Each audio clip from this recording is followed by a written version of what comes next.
केंद्र सरकार के कर्मचारियों के लिए अच्छी खबर है। केंद्र सरकार 23 जुलाई को पेश होने वाले बजट में सरकारी कर्मचारियों के पेंशन से जुड़ा बड़ा ऐलान कर सकती है।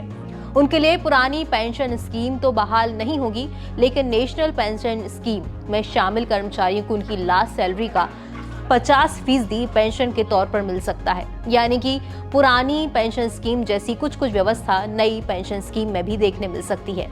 केंद्रीय कर्मचारी पुरानी पेंशन स्कीम को बहाल करने की मांग कर रहे हैं, लेकिन सरकार इसके लिए तैयार नहीं है। लेकिन वो एनपीएस को लेकर उनकी चिंता दूर करना चाहती है। यही वजह है कि सरकार एनपीएस का हिस्सा बनने वाले केंद्रीय कर्मचारियों को उनके आखिरी वेतन का 50% पेंशन के तौर पर देने का आश्वासन देना चाहती है। 2004 से भर्ती होने वाले कर्मचारियों के लिए एनपीएस लागू की गई है। इसमें 25 से 30 साल तक निवेश करने वालों के लिए हाई रिटर्न दिया जा रहा है।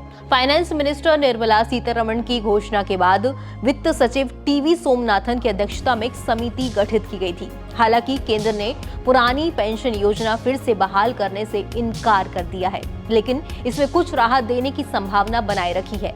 ओपीएस यानी कि पुरानी पेंशन स्कीम में जीवन भर पेंशन के तौर पर आखिरी सैलरी का आधा हिस्सा मिलता था। साथ ही वेतन आयोग की सिफारिशों के मुताबिक पेंशन में बढ़ोतरी की जाती थी। लेकिन इसके उलट एनपीएस एक कंट्रीब्यूशन स्कीम है। इसमें सरकारी कर्मचारी अपने मूल वेतन का 10% योगदान देता है और केंद्र सरकार की तरफ से 14% योगदान दिया जाता है। उसके बाद उस फंड से उसे रिटायरमेंट के बाद पेंशन मिलती है। नई पेंशन स्कीम इन्वेस्टमेंट आधारित है। इसमें 10% कर्मचारी तो 14% सरकार मिलकर इन्वेस्ट करते हैं। 20 से 25 साल तक इन्वेस्ट करने के बाद रिटर्न के आधार पर पेंशन मिलती है। रिटर्न अच्छा तो अच्छी पेंशन और कम तो कम पेंशन। जबकि पुरानी पेंशन स्कीम में गारंटीड आखिरी सैलरी का आधा हिस्सा बतौर पेंशन दिया जाता था। एक बार अच्छे से दोनों के बीच का अंतर देख लेते हैं। पुरानी पेंशन स्कीम में वेतन से कोई कटौती नहीं होती, लेकिन नई पेंशन स्कीम में कर्मचारियों के वेतन से 10% कटौती होती है, जिसे बाद में पेंशन के तौर पर भुगतान किया जाता है। पुरानी पेंशन स्कीम में रिटायरमेंट पर आधी रकम मिलती थी, जिसके बाद जीवन भर पेंशन के तौर पर आय मिलती थी।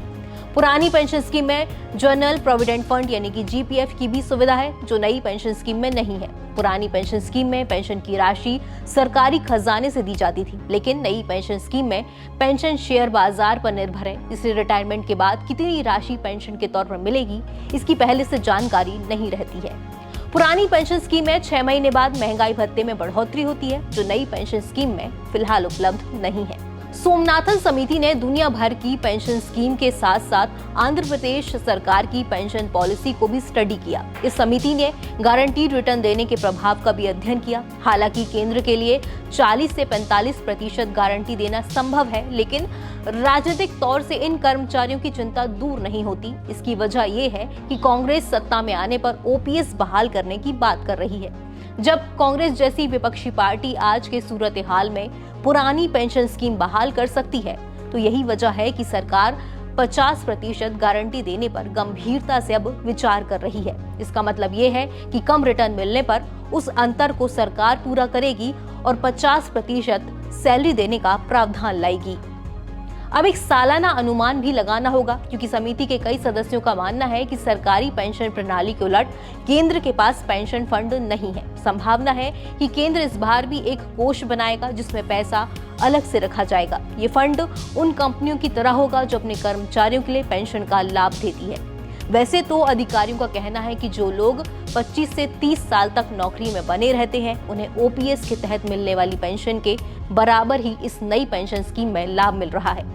कम भुगतान की शिकायतें केवल उन लोगों से आ रही हैं जो 20 साल से कम में निवेश करते हैं। इस बार के बजट में नई पेंशन स्कीम में बड़ा उलटफेर देखने को मिल सकता है। सरकारी कर्मचारियों को ये खुशखबरी मिल सकती है, उन्हें फिर से सैलरी का आधा हिस्सा पेंशन के तौर पर दिया जाएगा। हमारे इस वीडियो में इतना ही। ऐसी तमाम खबरों को देखने के लिए बने रहिए नवभारत टाइम्स के साथ। मैं हूं सुचिता जैन। नमस्कार।